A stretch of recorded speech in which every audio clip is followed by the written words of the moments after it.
My friend Succden is a PhD in psychometry, and believes that all things created by man have souls, and remember, and are what he calls influential. It is sad nonsense. He believes in lucky and unlucky houses, and in shops where the successive owners always fail. He goes further, and says that it is morally dangerous to live in a house where a murderer has long dwelt, or in which a murder has been done. My doctor says there is only one kind of ghost, and that it lives unseen of any in houses where certain kinds of diseases have killed men. This idea captures my imagination, through my reason, and does appeal to me. As to the other style of ghost, I entirely disbelieve. My friend is hurt when I say that ghosts must be rare, since there is no mention of them in the last census, nor of rattlesnakes, says Succden, who dislikes trifling with the serious, and does not see the logical value of a jest, nor why I grin at his houses with influential memories. That doctor of mine also smiles at Succden's queer notions, and taps his forehead indicatively. But then the doctor is a materialist. So extreme a mystic as Succden is more to my taste. I can readily see why. With that kind of a doctor, my wife remains neither well enough to be of use, nor ill enough to be honestly pitied. He says, "Bah, a ghost! I should put a thermometer under his tongue, and soon know where he came from." One night in June, when my wife was away, Succden called at my house in South Kensington, and began at once on his hobby. I smoked and listened, mildly amused. Succden is very persistent. He suspects me of having a little leaven of love of the mystical, which is true of most reflective men. He said at last, "I've often tested my own beliefs as to houses. Will you submit your skepticism to a trial?" I replied that I would. He said, "I've hired a house for a week. I want you to sleep there 2 nights, to be brief." He added, "I make no suggestive statement. I have furnished 1 room, the 2nd story back. Occupy it 2 successive nights, and mind you, it is not a question of ghosts." The next night he called for me. We had a long drive in a hansom to a suburban house near St. John's Wood. Here Succden gave me a key, and left me at the door. The dwelling was large and had a small walled garden behind it.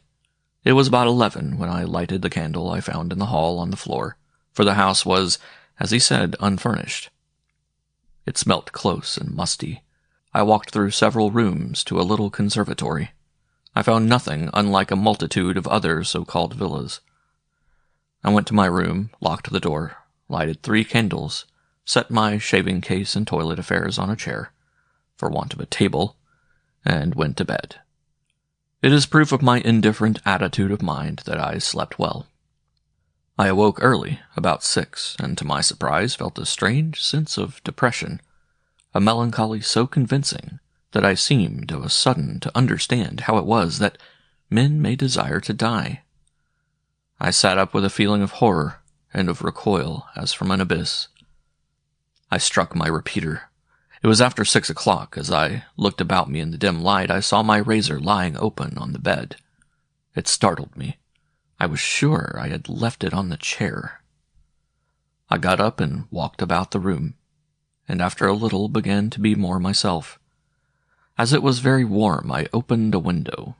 When I turned toward the bed, the razor, closed, was lying on the chair. I began to dislike the adventure and again to feel the cloud of melancholy like a shroud about me. I dressed and went home, and after breakfast was as usual. By nightfall I had explained it all to my satisfaction, and, reassured, went gaily back to the house. Nothing unusual happened. I smoked a cigar or 2, read a sleep-compelling novel, and went to bed at 10. I woke twice in an hour, conscious each time of fear, the product of dreams which at once faded past recall. After this I was unable to sleep. I was restless and uneasy.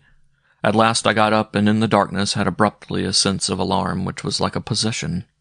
That is, as of a thing, a mood, which owned me. I found a match, and lighted all my 3 candles. I was in a cold sweat, and afraid with the fear a nightmare brings. And with this terror, I was also in a mood of deep gloom.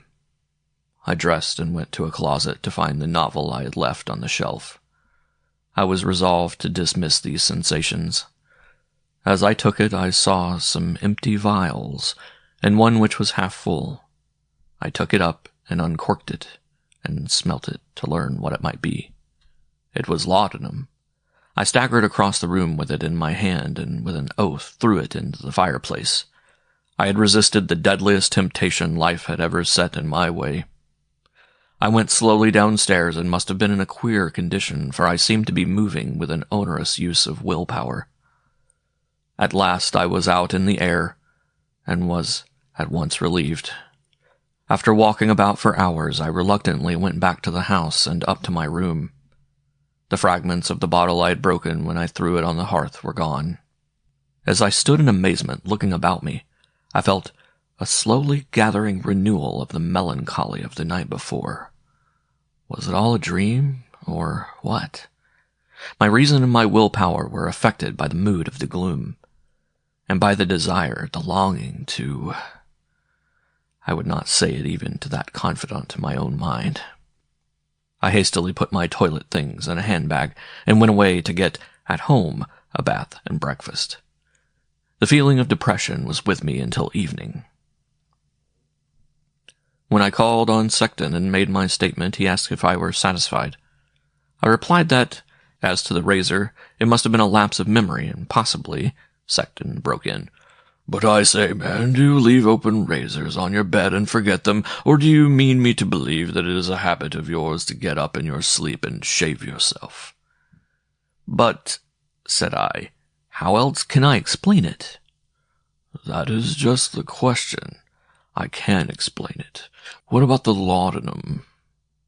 I replied that I must have been, in some way, the fool of my own suggestive imagination. "Well," said he, "you certainly reason very oddly, and so you remain unconvinced." Of what am I to be convinced? I said nothing of my melancholy mood, nor of the temptation. I hated to think of what was an absolutely new, and as surely very humbling remembrance for a man as decisive as I. He sneered as he returned, "You wished to test the value of my belief that houses have active memories and may affect, as with a moral malaria, those who live in them." "Yes, that is put fairly. What of that house? What does it remember?"